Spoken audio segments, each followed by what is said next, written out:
you ever been in a moment where everything seems to be crumbling around you? Maybe it's that big presentation you've been preparing for, or a crucial decision you have to make that could change everything. Your heart races, your palms sweat, and your mind starts to spiral. What if I fail?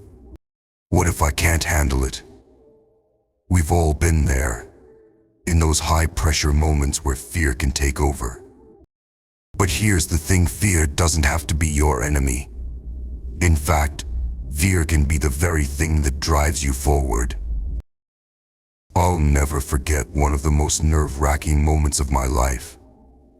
I was standing in front of a room full of people, all eyes on me, ready to give a speech. My mind went blank. My knees were shaking, and it felt like the world was waiting for me to mess up. I thought, this is it, I'm going to fail. But then something shifted. I remembered what I had heard before. The best way to face fear is to step right into it. So I took a deep breath. I acknowledged my fear, and I used it. I didn't try to run from it or ignore it. Instead, I allowed that fear to fuel my energy and to keep me alert, present, and focused. That speech turned out to be one of the most memorable moments of my life. Fear didn't vanish, but it transformed into something powerful. But let's be real, fear never fully disappears. It doesn't matter who you are or how successful you become. The question is, how do we handle fear when it shows up? Think of military leaders like Navy SEALs, athletes under the spotlight, or entrepreneurs making life-changing decisions. In those high-stakes moments, they don't get rid of fear, they learn to use it. And that's what we can learn to do too. Take athletes, for instance.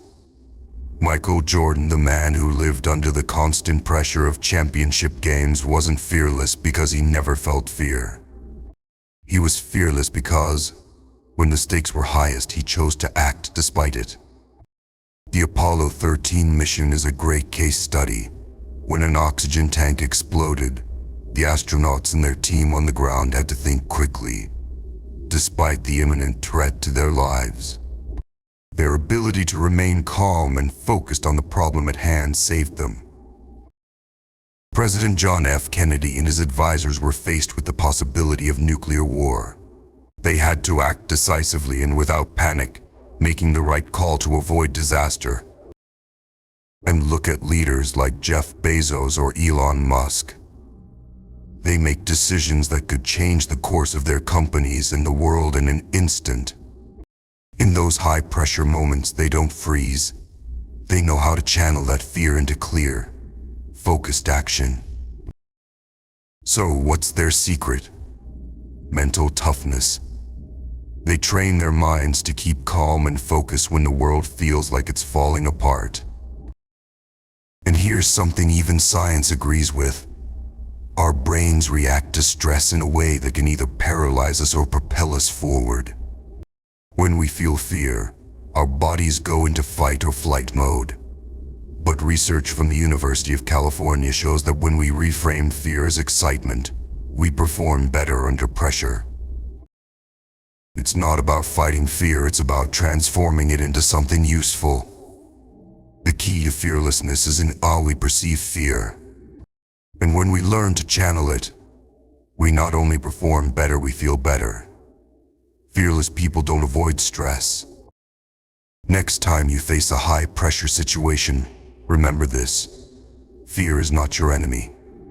It's your ally. Fear is a signal, a chance to rise to the occasion.